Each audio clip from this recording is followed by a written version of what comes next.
So for the past several weeks, we've heard some incredibly beautiful, beautiful music from our cantor and the choir and the accompaniments, really, truly, incredibly beautiful, uplifting, really, truly amazing music. And it really, truly is a highlight of this time of year. But when we get to Sukkot, the music is very different. It is very important for whatever melodies we are singing to reflect the mood of the holiday and what the holiday is trying to transmit. So the music for Sukkot is joyous. But let me quote to you one of the songs that we often sing on Sukkot. This is a kid's song, mind you. The words are, "Shake, shake, shake the lulav, smell the etrog so sweet, I'm gonna have a lukka in my sukkah." And help yourself to get for something to eat. So though I am not a musical expert, I don't think that's exactly known as like high quality musicianship. And I will spare you the rest of the song, but you kind of get the idea. But I mention that tonight because there is a time for each different kind of music. And that is the theme that I really wanted to delve into tonight. If you will look on your pink handouts, you will see a reading that we will spend a little time studying together tonight. During Sukkot, we study the book of Ecclesiastes. This, especially chapter 3, will be something that is familiar to most of you. And it really kind of hones in on this idea of time and what we do at these different times in our lives. Just a few notes about Ecclesiastes before we dive in. And when we actually get to the text study, I really want your thoughts and opinion. I do intend this to be interactive, so please pipe on up in just a second. Just a few notes. Again, it is in English, it is Ecclesiastes. In Hebrew, it is called Kohelet. And it is traditionally associated with Samuel. It is also in the category of what we call wisdom literature, which is supposed to kind of teach us how to succeed in our lives a little bit and give us some ideas about how we can dive forward with them. A few other books in this type of category are also Proverbs, Job, and Psalms. And one of the reasons that we read Ecclesiastes at this time is it's really kind of to help us, remind us to dive into life, to celebrate it, and to appreciate it. So go ahead, we're gonna dive in. I will read aloud, and then I would love some thoughts and reflections about the couplets that we're about to look at together. So a season is set for everything, a time for every experience under heaven. I know that is not a line that will be new to any of you, but any thoughts about that particular line tonight? What is hitting you about it? Seasons changing, absolutely. My daughter actually just had a field trip to the zoo the other day, and she was really sad when she went outside to go on the bus, and there was like frost on the ground on her walk to the bus. So seasons are definitely changing. Other thoughts? Please, Andy.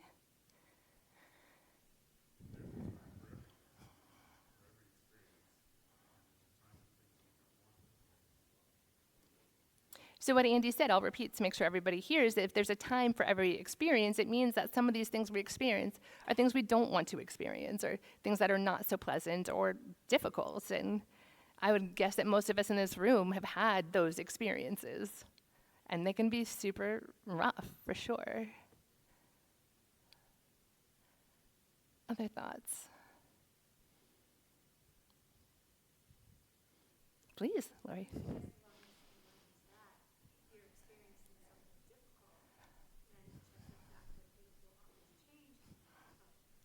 Right, so what Lori was saying is that, with that idea that there's a time for something, it means things, even if you're in a bad time, that things can get better too, and we kind of have to hold on to that. There's this expression, gam ze ya'avor, which means this too shall pass. And, when we're in the depths of something really hard, that can be really comforting. But traditionally, you're supposed to say that to a bride on her wedding day. Which, mind you, I've done many weddings. I have never, ever gone up to a bride and be like, yeah, this good time is going to pass. Come on, But I do appreciate that because it is kind of a reminder that, those moments do pass. And so putting that in a positive spin, it's a reminder that, those good moments, to hold on to them and appreciate them. And so what I do tell the couples is to look around and see the community that is gathered for them. Oh, No, please.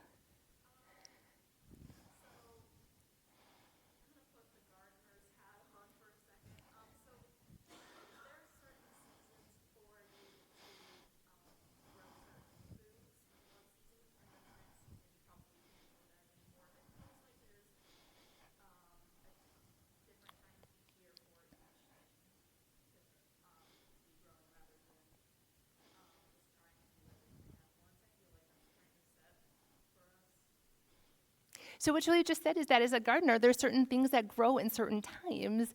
And I think what I know, like environmentally now, those times are getting eroded a little bit. That, Luke talks about like when he was a kid, you could only get strawberries in certain seasons, but now we can kind of get them all year, even if they aren't very good. So some of that time is not kind of the way, we don't necessarily appreciate that time in the same way as we did once.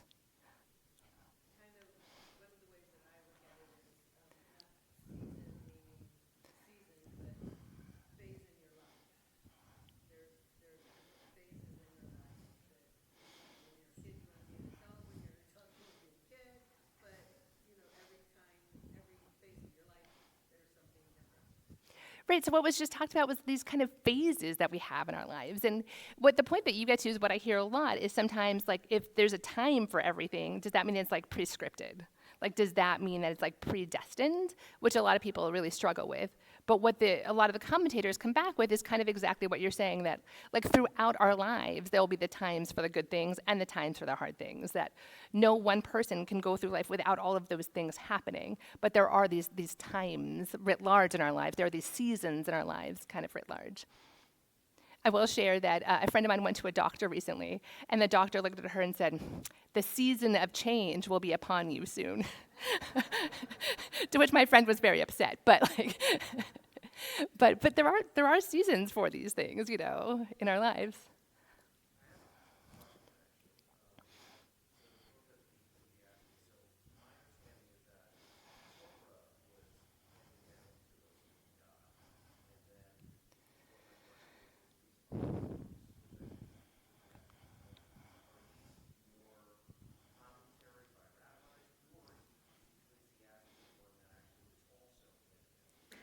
Well, that is actually a super big question that you're getting to. That there's many, a lot of people don't actually think the Torah was handed us to God per se. There's a whole different, my buddy Kevin over here can get into the whole biblical criticism theory about how there's actually thought that is actually, there's a lot of different ways to answer the question, but that it was actually human invention, especially there's four different authors that we think actually authored the Bible, and you can even get commentaries that are in like all the different colors kind of denoting them. But to answer, and I can give you a much longer answer to this question, and I'd be happy to talk with you offline because I literally can give you an entire thesis of it, which I'm sure would be fascinating to everybody sitting here. But, but there are different sections of the Tanakh, and this comes from one of the later sections. But basically, it does think that these are still very important books, but this isn't one of the, there's the Torah, there's the writings, and there's the prophets and the writings, and this comes in the last section, the writings. So that is the short answer, but I'm really happy to chat with you longer about it. Oh, yeah. And you should be really impressed that was actually a very, very concise way to answer that question. Kevin, and then here. Oh.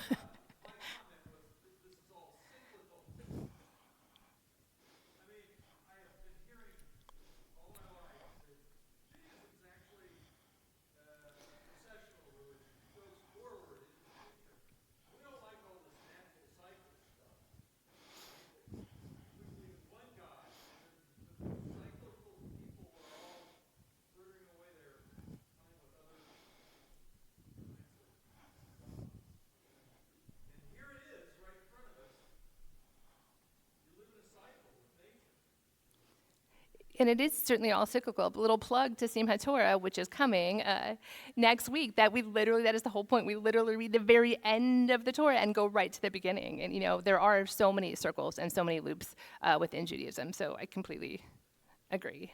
Please.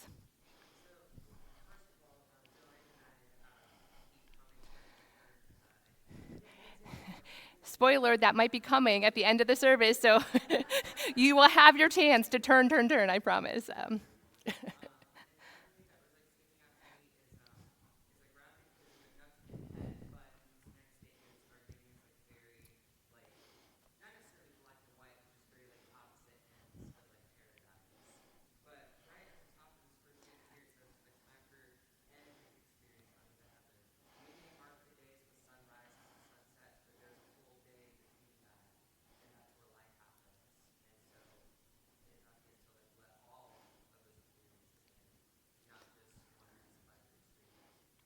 Absolutely. And we'll get to it. Spend a few minutes on looking at some of these couplets. They're often thought of as kind of opposites, but they're not necessarily. And, my intention is to complicate them a little bit because sometimes what we think is a negative thing is actually a positive thing. So let's go on a little bit. A time for being born and a time for dying. So any thoughts about that first part of that line? Please.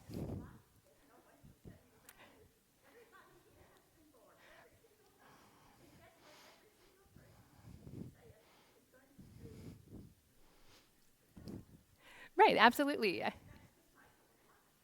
Right, exactly. Talk about the cycles. Like that is the cycle that is, you're correct. Everyone in here wouldn't be sitting here if we hadn't been born, and hopefully not anytime soon, but eventually life does come to an end.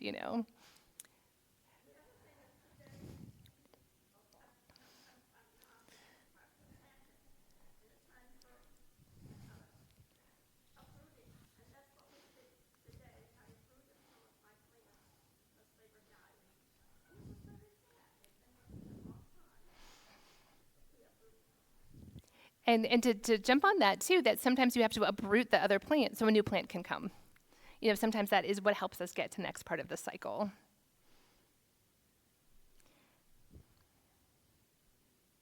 Is that a hand, Joanne?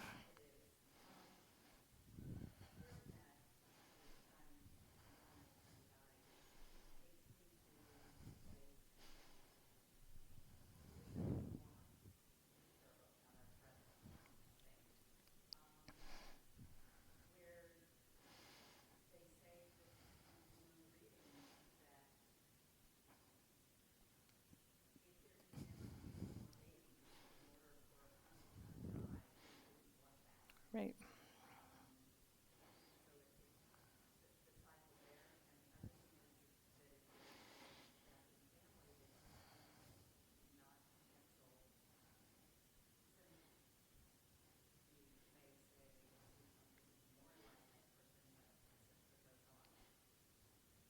Yeah, absolutely. It is that life goes on and it continues, and what is often pointed out about this couplet too is like, we know, like when you're pregnant, you know what your due date is. But that doesn't actually tell you when the baby is going to be born. And the same thing that at the end of life, you can have an estimate of when, especially hospice workers are really good at kind of giving an estimate, but you still don't know exactly when. So I think even with all of the control that we have and all of the ways we have technology, there are still some things that are beyond what we can control, and I think that's a good thing. Like, I think it is good that there are some things that are a bit of a mystery, that are not only up to us, that they're pieces of it that are beyond our control. Any thoughts about that? Oh, please.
Beautiful. Could you guys hear that? Great. Really lovely. Just for the sake of time, we'll move on, but that was lovely. We talked about a time for planting and a time for uprooting the planted. We talked about that a little bit. And I think sometimes we can think about that as a literal, the plants, but it's also kind of a metaphor too for planting seeds or planting interests. But it's also sometimes it's time to get rid of something or to end something. And sometimes that can be a really positive thing in our lives too. Kind of similar with the next one, a time for slaying and a time for healing. Often the slaying is thought of as a negative thing, but again, sometimes you have to slay a demon or an old habit, or even a relationship that is toxic. We have to kind of slay that in our minds in some ways. And so sometimes that can be a good thing and kind of lead to healing. So any thoughts about that? Oh, please.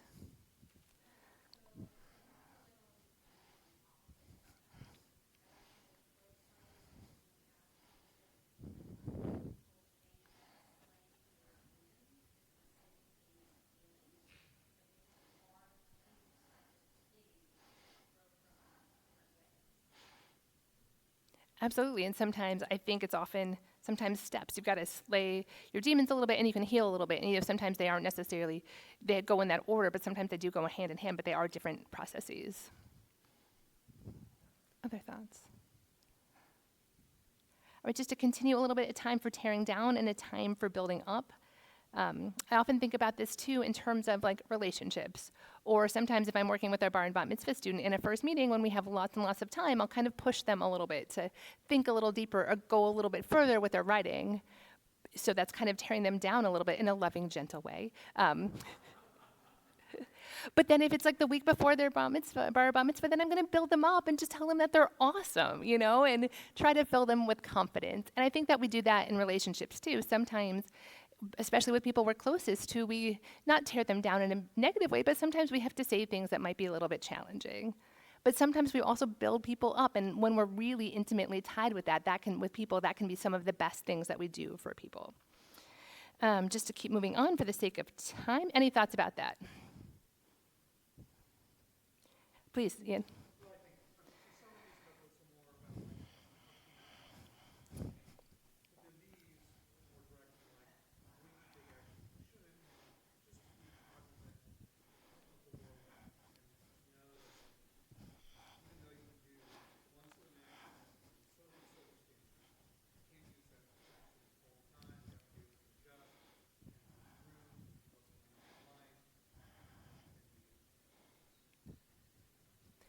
No, absolutely, and we'll get to that too, and when we get to speaking and staying silent, because there are definitely times for each of those, for sure. Do want to spend just a minute on a time for weeping and a time for laughing, a time for wailing, and a time for dancing. That sometimes, like funerals, which are sometimes a time for weeping, can absolutely be like hilarious. If you were at a funeral for someone who's very late in life and they were funny and their families are funny, I mean, literally sometimes people are crying with laughter in a funeral. And sometimes that is completely an appropriate way to memorialize someone. And sometimes we weep with joy. Again, my daughter's 5th grade graduation, I walked in and, Pomp and Circumstance starts playing and I'm like, and their friends we're sitting with, they're like, why are you crying? But it's just, there's so much emotion, but I was so proud, and so sometimes I think we do cry for happy reasons. And I think sometimes we think of those things as the opposite, but really laughter can be very healing and tears can be healing and all of that. We'll skip stones and embracing because those are similar, although we do know, like from COVID, there are times when we didn't want to touch people or we couldn't touch people. And sometimes even when it's not COVID, like sometimes we just like need some space, and that is okay to shun embraces. Just to skip ahead, we'll skip over 6, seeking and losing. But I did want to spend a minute on a time for silence and a time for speaking. I don't know about any of you, but I have gone to some rabbinic conferences, and I really want to look at my colleagues and be like, okay, there is a time for silence. You don't have to share your every opinion with us. But I think sometimes it is also this, that we have to be aware, as you're saying, Ian, be aware of the world around us and know when our opinion is helpful and useful and know when it's not. And even whether it's a conference or in relationships, there are times when it is important to speak and times for the sake of our relationships when we don't. And I think that this text is kind of reminding us to kind of be cognizant of both. And then it just kind of wraps up with a time for loving and a time for hating, a time for war and a time for peace. The commentators kind of think that kind of encapsulates a lot of the other ones. And I know this is one people often struggle with because the idea of a time for hating can be really hard for people, or even a time for war can be really hard for people. But there are some circumstances where that is the kind of appropriate response to a situation. But when you couple that with this idea that there's a time for loving and a time for peace, I think that is a really nice counterbalance. So I just want to leave us with this thought that what I really love the most about Ecclesiastes is that it takes us through our lives in so many ways that, as we said in the beginning, that throughout our lives, most of us will have all of these experiences, not necessarily at a set time, but throughout our lives. There will be good things, there will be hard things, but hopefully to live a rich, full life, we will all have these pieces in it, and hopefully it will be filled with more of the good. And when there's not, hopefully there will be people around to help get us through.